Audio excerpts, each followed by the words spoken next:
Ladies and gentlemen, I am extremely pleased to bring you another Littlewargame replay.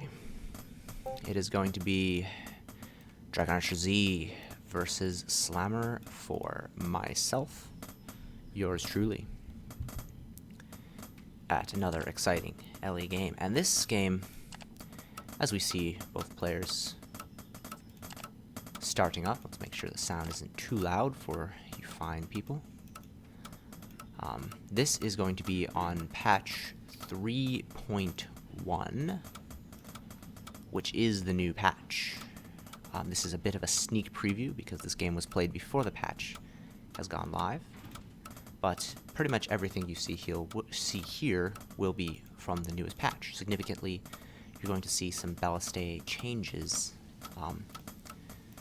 play a role in this game. Well, actually, maybe I'm wrong. Maybe we won't see ballistays in this game. But in any event, this should be a very high quality beast versus beast matchup. We can see both players have gone for one den expand. Workers very similarly timed. Wolves very similarly timed. This is going to be some very standard stuff coming out. So there's not too much going on in this first period of play. Both players will have extremely similar worker and wolf counts. My wolves are wandering around the map aimlessly, so slightly earlier worker pull, which means Daz will have a little bit more money moving forward. One wolf almost gets caught, not quite. Let's bring up the units tab so that we can keep an eye on the units that we have on the map. Obviously, 13 workers, 33 wolves each. Basically identical build orders, basically identical game right now. And it's going to be up to the players here to kind of differentiate and try to come with some advantage. A little bit of nibbling going down on one of those workers, and we have almost a wolf snipe, but somehow that wolf survives. Meanwhile, I'm getting a second den. DragonArcherZ has gotten a second den a little bit quicker, so he's actually going to be leveraging a bit of a wolf advantage.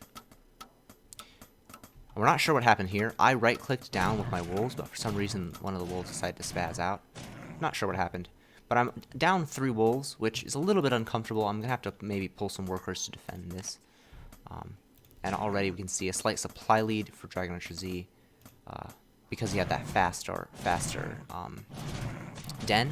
However, I have a slightly faster third base. You can see my third base is very close to completion. And now both of us are going to be trading away. 1 or 2 wolves go down for both sides. But in general, it's around 8 wolves to 10 wolves.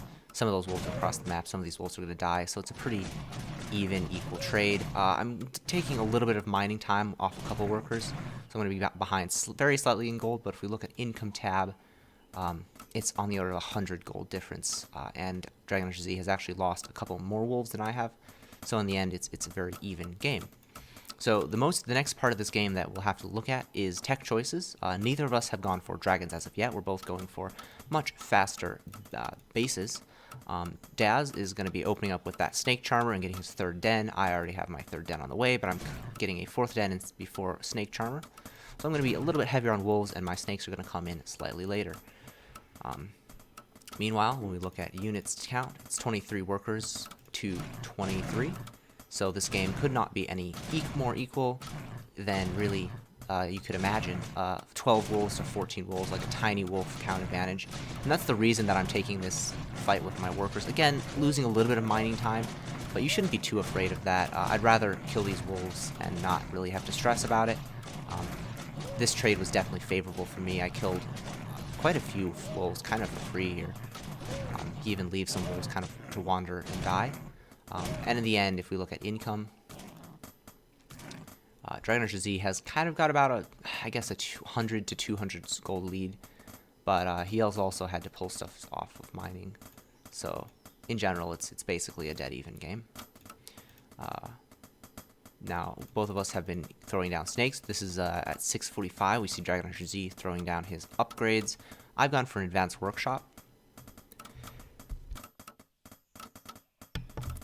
Significantly, the advanced workshop is because I don't know whether he has dragons or not. I haven't been able to scout on the map. DragonArcherZ actually snuck a wolf in to see what's going on, which means that I'm a little bit more in the dark about what's going on, and that has allowed the blue player to kind of play more towards what he's playing against. He knows he's playing Wolf Snake, so he knows he can rush out his upgrades. He doesn't have to worry about countering dragons, whereas I'm trying to kind of hedge my bets slightly and throw up some tech that is going to be ultimately not extremely useful in this game.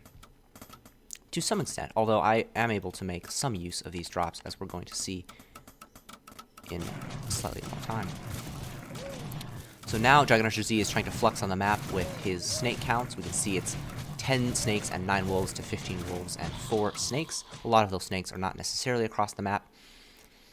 And it's a little bit hard to take these fights if you don't have nice wolf counts. You can see when my wolves get on top of his snakes, the snakes die very quickly, and I have enough wolves and snakes to really bully him back. And this has enabled me to take a slight supply lead in this game, but again, everything is really, really closely contested. It's 35 workers to 35. This game could not be any more even, as we have double upgrades coming out for me, and DragonArcherZ also is getting double upgrades. So he's got a very slight, maybe 30-second upgrade advantage.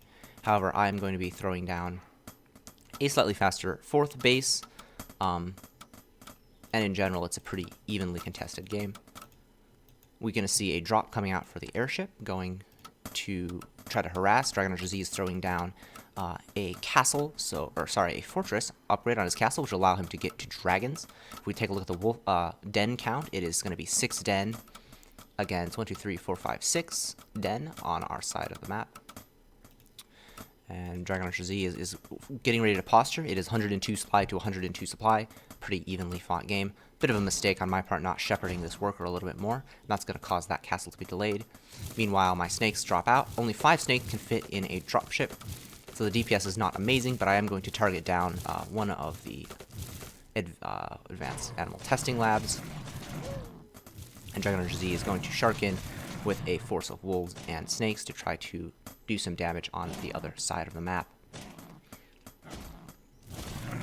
He's going to be pulled by the trapped by the workers, and I'm going to try to move in with my wolves and do damage on the other side of the map. Trap his snake counts. And this is going to be a pretty solid and favorable trade on our part. A lot of these snakes kind of get caught on the outside, and you can see from the unit count that we have a slight advantage in snake count, even though he has slightly more wolves, so it's a pretty even game. But again, DragonArcherZ has not gotten his 4th base out yet, which is going to cause him to fall slightly behind in that respect. Looking at the upgrades, it is +2 versus +2, although DragonArcherZ's +3 is again slightly farther along, so he'll be able to get those upgrades out slightly faster than I will. It is 134 supply at 127, and really this game continues to be dead even. DragonArcherZ is now going to put some pressure down onto my 4th base, and this is a pretty critical moment in the game. DragonArcherZ is going to come up the ramp and see a completely undefended 4th base. My forces are kind of lurking on the left side, not really doing anything, and a significant portion of them I decide to send north to try to cancel his 4th base. Meanwhile, I'm deciding to defend with this army. I have about a 10 supply advantage. It's about 5 units more than he does. However, it's going to be tough to get up this ramp, and DragonArcherZ has a +1 attack advantage. These snakes are just getting so much damage down right now. They're putting significant hurt onto my units as well. Was able to drop a couple units in the backfield, and now some more units are streaming in from the reinforcements. However, it's not going to be enough. The snake army of DragonArcherZ is a little bit too strong, and we're actually going to lose this base, unfortunately. Meanwhile, this base gets canceled, and a little bit of damage is done on the other side of the map, but it's going to be pretty tough to defend this position. Unfortunately, I accidentally make a bird, which does absolutely nothing, and these snakes are going to quickly focus down and kill this 4th base. However, the game is still relatively even, considering the fact that DragonArcherZ does not have a 4th base himself, and if we look at the supply, it's 105 to 106 supply. Still a relatively even game. Upgrades, again, are in favor of DragonArcherZ. He's got +3 with +4 and +5 almost on the way, whereas we are at +2 with +4, +5 only now starting, +3 and +4 about to finish up. Again, it is a 3 base versus 3 base, 40 worker to 34 worker, extremely even, tightly contested game. I'm trying to get a 4th base up on the left side of the map, but another vigilant scouting wolf is going to cause that to not happen. DragonArcherZ's main forces is not really large enough to take this sort of fight, so I'm going to chase away a little bit. However, with reinforcements, that's going to allow him to now push forward and take this fight. DragonArcherZ has a fairly good supply advantage of about a little less than 10. He's got about 20 snakes to 22, 10 wolves to 19, so he's got a significant wolf count advantage. However, it's very cheap to replace these units, so you're going to see that more and more wolves and snakes are popping out very soon here. A bit of a snake counterattack drop on the top side of the map is going to focus down and kill a couple of workers here. It looks like DragonArcherZ is down to 30 workers. Of course, he's only on 3 base, so he doesn't really need that huge amount of workers. Meanwhile, it's really just a matter of trying to defend on Silent Fjord, which is a pretty tough map to defend on. You can see the snake push is going to come in here and take out this upgrade. There's no way to defend it. The DPS of these snakes is too high. I'm going to have to cancel this upgrade. Fortunately, you cancel it before it gets killed. And the rest of the army is filtering back in to stop this snake wolf force. A lot of workers just kind of derping around mining at the 2nd base. Obviously, the main base has been mined out. It's now +4 to +4. Upgrades are even, and supplies are, again, extremely even, 130 to 129. This is a pretty easy fight, or rather regular fight for both players. There's no advantage to be had on either side. Decent micro on both sides, and DragonArcherZ snakes are going to get taken out because a lot of supply of his was actually on the other side of the map. Meanwhile, my drop is still doing some damage on the other side and killing some stuff. I'm going to drop down and focus down one of his forges. Of course, he's at +5, so he doesn't really need too many more upgrades at the moment. Meanwhile, I'm going to continue to pick up these snakes and continue to harass and do damage on the other side of the map. DragonArcherZ has a small hit squad of snake wolf sharking around the map, and I'm able to secure a 4th base on the left side. Meanwhile, snakes continue to do some damage. However, they are shooed away in time, and I'm going to now put damage up on his 4th base. We're going to just try to counterattack. I realize at this point that DragonArcherZ has basically he's been able to deny my 4th base for a little while, but I need to make sure that he is not mining. I know I've killed a lot of workers, so I know if I can just take out his mining, then there's a good chance that we'll be able to win this game from that position. We do snipe down a couple of workers. It's 26 workers to 25, 37 to 25, and DragonArcherZ has finally gotten enough gold to sneak out a couple dragon layers. Really what I need to do right now is counter with some ballistate. However, I'm not going to be able to afford that because I'm just trying to get up my snake wolf count. We can see DragonArcherZ has about a 5 supply advantage here, and he is able to get onto this 4th base and kind of just trade. It's a bloodbath of trading back and forth. Because these units are so fast, it's really difficult for the army to be in position to deal with these snake wolf counterattacks to defend here and here. Meanwhile, the snakes are back in action. They are going to pick off 1 or 2 more workers here, and finally this drop is going to get cleaned up. But it's still 36 workers to 24. DragonArcherZ is fully mining on his 4th base, but he only has a couple of workers on his 3rd base. At this point, I realize that I really need to do some damage across the map.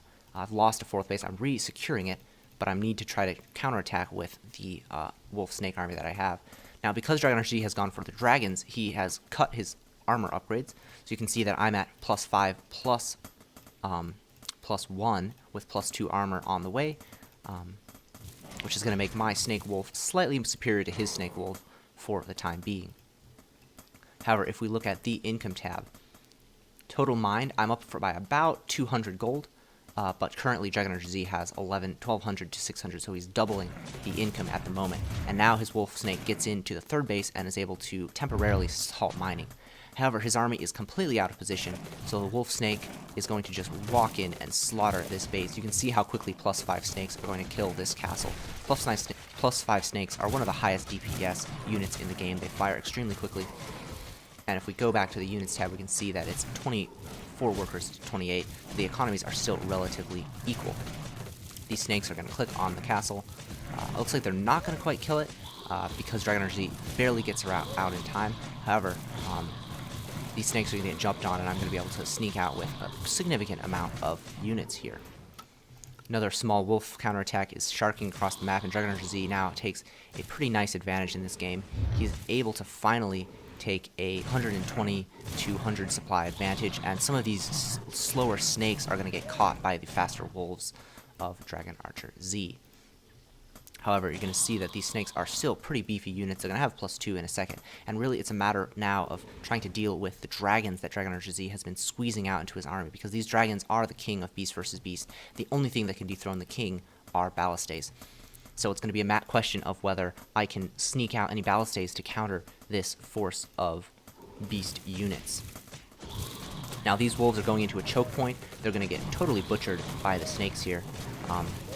Now, DragonArcherZ's wolves also get a bit of a superior concave, but again, these superior upgraded +5/+2 snake wolf is going to kind of slaughter the +5 only snake forces from DragonArcherZ. A lot of the wolf buffer, though, gets cleaned up for both sides, and now the problem is snakes are just so weak when they're facing +5 dragons that they are going to die really, really quickly in this situation. Now, DragonArcherZ has now secured the bottom right base temporarily, and he's forced to run with his dragons because the snake count is a little too high. It's finally 18 workers to 25, so DragonArcherZ has secured a pretty significant worker mining advantage now, and he's going to be able to counterattack to the 4th base and do the killing blow here. Really significantly defending this 4th base was what DragonArcherZ needed to do in order to win this game. I'm now forced to run away from this base, but we're going to counterattack on the far right side and hopefully take out the mining of the blue beast player at the moment. Quickly, he pulls his workers away. Now, it's important to note, we're pulling our workers away because there's no point in losing workers, right, when you can just kill stuff. Meanwhile, a wolf comes in, finds this bottom right base, but the dragons are just too hard to deal with. We're forced to pull away and run away. I really need to be getting a ballista out, but for some reason I was just never able to afford getting a ballista, which turns out to be a bit of a blunder on my part, because now these dragons have just such free reign. Snakes really don't have the range to deal with dragons efficiently, and you're going to see that is the case very soon here. This wolf is just spazzing out over here. One dragon does get picked off by the massive snake, but now it's tough to fight these dragons because they have the range to kind of sit back and do significant damage. Now, these +5/+1 snakes are pretty beastly. It doesn't take many volleys for them to pick off snakes and wolves. And DragonArcherZ decides to shark back, but if you look at the supply counts, he's now got 6 dragons, equal wolf counts, and only down by a couple of snakes. And those 6 dragons more than make up for that inferior snake count. Fortunately, I still haven't noticed this far right side base, and that is going to be significant because now DragonArcherZ has the mining he needs to win this game. I don't even have a single base mining. 20 workers to 25, and DragonArcherZ is comfortably able to secure this next base. So it's really interesting to see how the dragon transition worked out so well for DragonArcherZ. Even though my upgrades are superior here, having the snakes in the backfield is just so significantly strong. They do consistent damage all the time in these fights, and there's nothing that's really killing them or stopping them. Meanwhile, the snakes push into the left side, and that is going to be curtains for our beast versus beast efforts here. A well-played game from DragonArcherZ, able to leverage dragon advantages in a really closely contested, for a lot of that game, extremely close beast versus beast game. Hope you guys enjoyed that video. Yeah, hopefully it gave you a taste for our newest patch, A3.1, which will soon be basically the game patch. I'm super excited for that, and super excited to see the new Beast vs. Beast come out. If you guys like this video, don't forget to like, subscribe, leave a comment, and I will catch you all later.